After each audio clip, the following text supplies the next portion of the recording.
Alors maintenant, on passe encore aux ratios de rentabilité qui sont liés au CPC. Donc, ce sont des ratios liés au CPC ou les ratios de rentabilité pour encore compléter l'analyse de l'entreprise.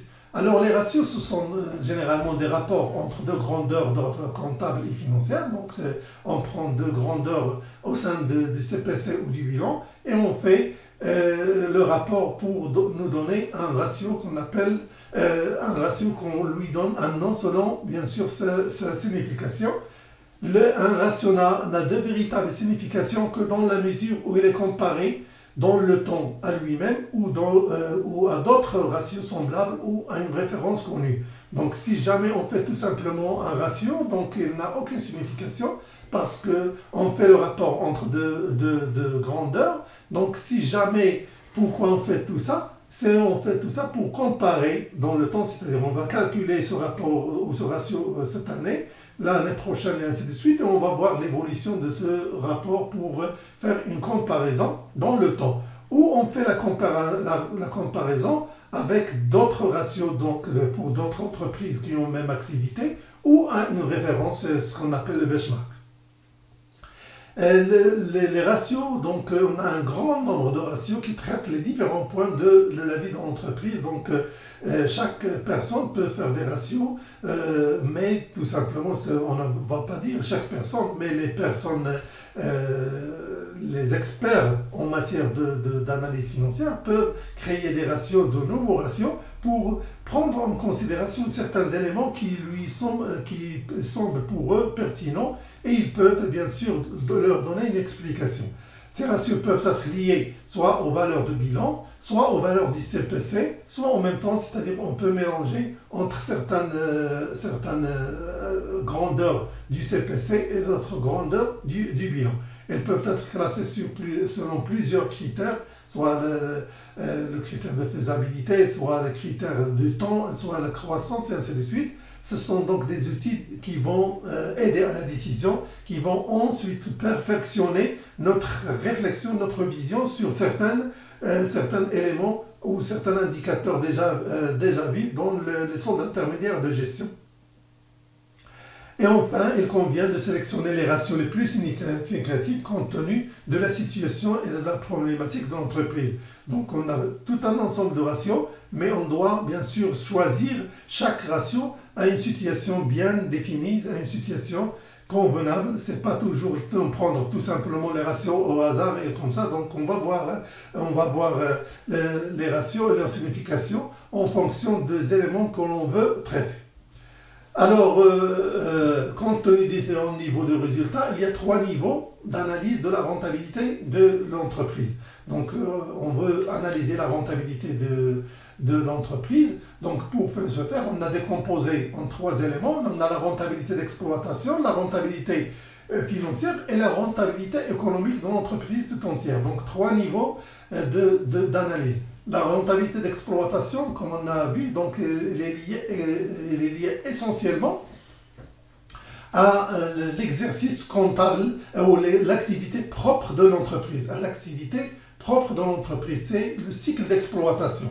Et on a la rentabilité financière en quelque sorte liée au cycle financier et la rentabilité économique, il va prendre en considération tous les éléments de l'entreprise,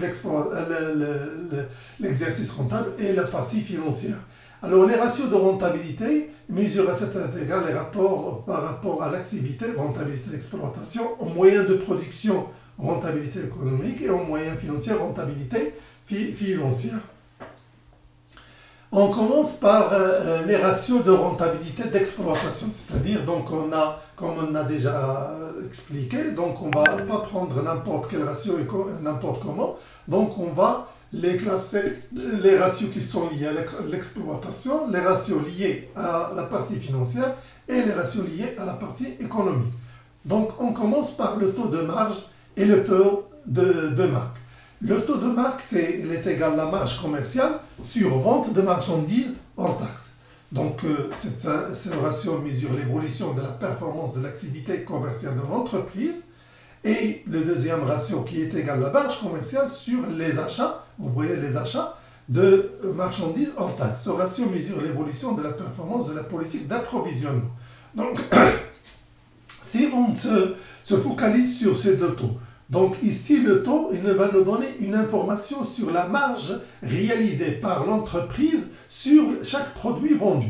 Donc on a, il va par exemple nous donner ici marge commerciale sur les ventes, il va nous donner par exemple 10%. Donc on va dire que l'entreprise réalise un pourcentage de 10% sur ses ventes de marchandises. La même chose ici, la marge commerciale sur les achats de marchandises, si par exemple nous donne 20%, on va dire que l'entreprise a acheté ces produits avec un taux de marge de 20%. Et généralement, le taux de marge, elle est supérieur au taux de marge. Pourquoi? Parce que tout d'abord, la valeur des achats de marchandises, elle est faible par rapport à la valeur des ventes de marchandises. Parce qu'une entreprise ne peut pas vendre un produit avec un prix inférieur au prix d'achat. Et par suite, donc le taux, donc on a un ratio, ici c'est faible, et ici donc c'est élevé, donc automatiquement le taux de marque va être plus faible par rapport au taux de marge. Et notre remarque importante à ce niveau-là, donc c'est que chaque fois que l'entreprise fait de bons achats, c'est-à-dire une politique d'approvisionnement appropriée, s'il arrive à acheter avec des prix très, très importants, donc il va augmenter son taux de marge. Et par suite, il peut encore être plus concurrente par rapport aux autres entreprises parce qu'il peut jouer sur le taux de marge, c'est-à-dire la marge commerciale le taux de marge qu'il va laisser lors de la vente de marchandises, surtout pour les produits de base, les produits où leurs prix sont connus par tout le monde. Donc à titre d'exemple, par exemple, on va prendre par exemple un produit connu, par exemple, disons par exemple le sucre. Donc à titre d'exemple, le sucre, donc disons le sucre, il vaut par exemple 10 dirhams. Donc il est vendu, donc c'est tous les marchands avec un prix de 10 dirhams. Pourquoi? Parce qu'il est un produit de base connu par tout le monde.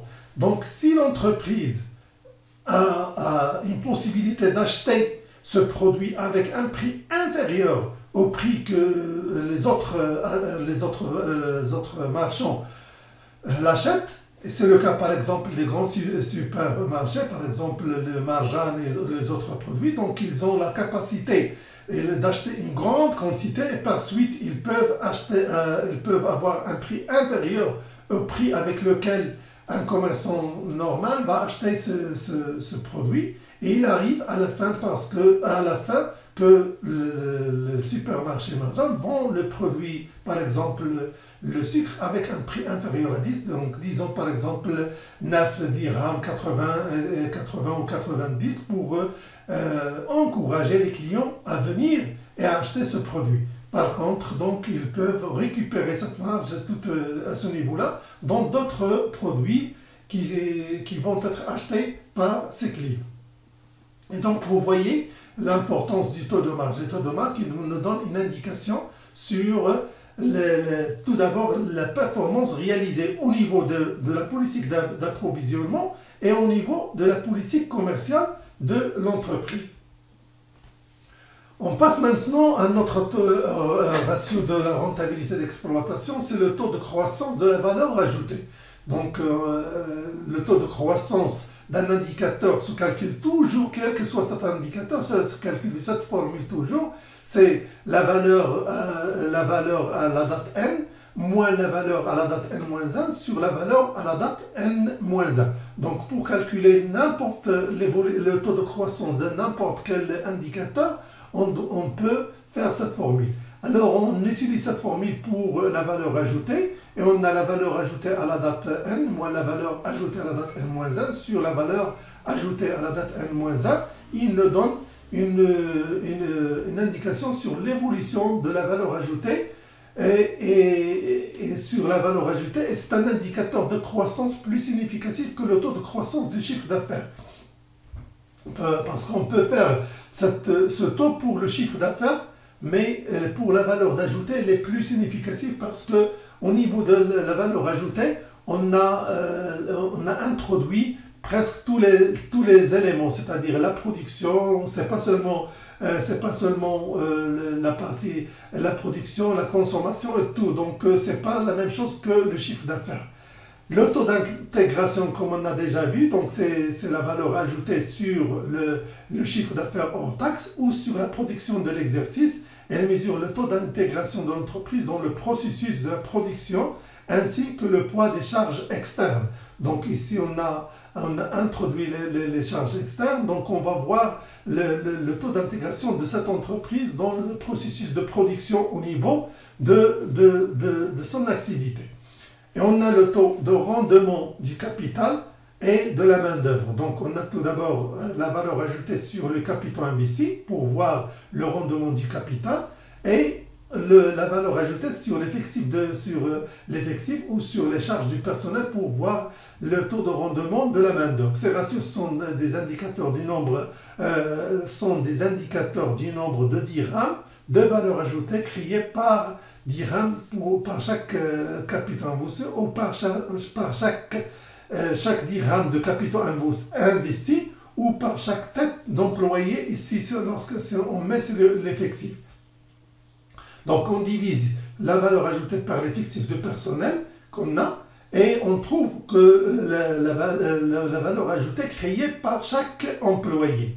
Ou ici le capital investi, donc on trouve la valeur ajoutée par chaque dirham investi. Et ensuite, on passe maintenant toujours dans le cadre de la rentabilité d'exploitation, c'est le taux de rentabilité de l'activité ou le taux de profitabilité. Donc, on passe au niveau de l'excédent brut d'exploitation et on calcule ce ratio, c'est l'excédent brut d'exploitation sur le chiffre d'affaires en taxes ou l'excédent brut sur la production. Donc ici, elle mesure la capacité de l'entreprise à générer une rentabilité à partir du chiffre d'affaires. Donc on a la rentabilité, comme on a dit, de l'excédent brut d'exploitation, on l'a comparé au chiffre d'affaires et on va voir combien l'entreprise génère de rentabilité à partir du chiffre d'affaires ou à partir de la production, pour voir la production tout simplement pour les entreprises industrielles.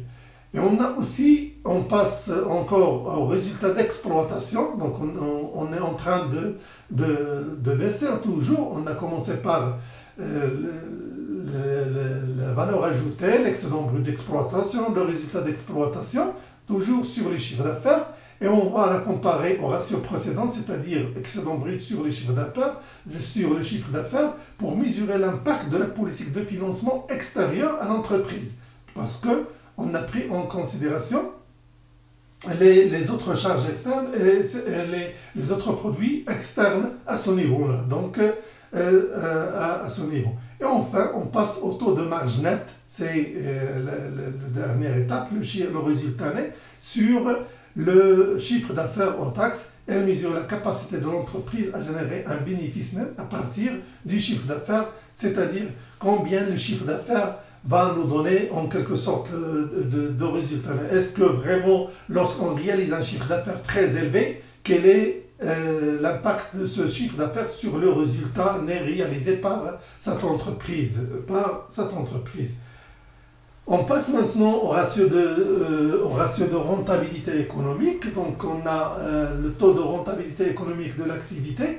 Donc, elle est le résultat net plus les frais financiers. On voit pour la rentabilité économique, donc on introduit le résultat et le résultat net de l'exercice et les frais financiers. Et on va voir son impact sur l'activité économique tout entière, l'actif économique tout entier ou les capitaux investis. C'est-à-dire, elle mesure le résultat obtenu à partir de toutes les ressources à long terme, fonds propres plus emprunts, qui sont utilisés par cette entreprise.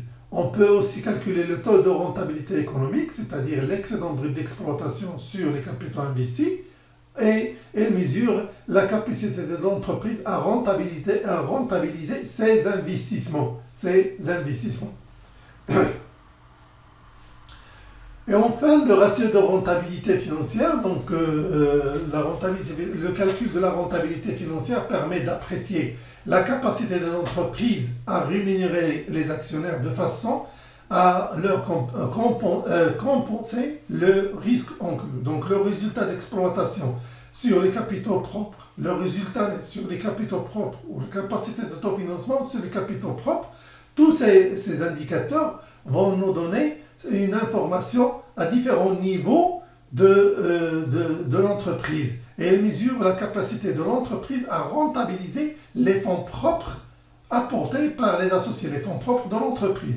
Au niveau de résultat d'exploitation, c'est-à-dire tout d'abord au niveau de l'activité propre de l'entreprise, ensuite au niveau général en tenant compte des amortissements, etc. sur le résultat net, et à la fin la capacité de financement avec les capitaux propres. L'importance de ces ratios est de comparer avec le taux moyen de rendement des placements à revenu fixe et de le comparer avec les années passées et les entreprises qui travaillent dans le même secteur. Donc à ce niveau-là, on est arrivé à la fin de ce chapitre. Alors la prochaine séance, on va voir l'analyse du bilan et de la structure financière de l'entreprise. Je vous remercie et au revoir.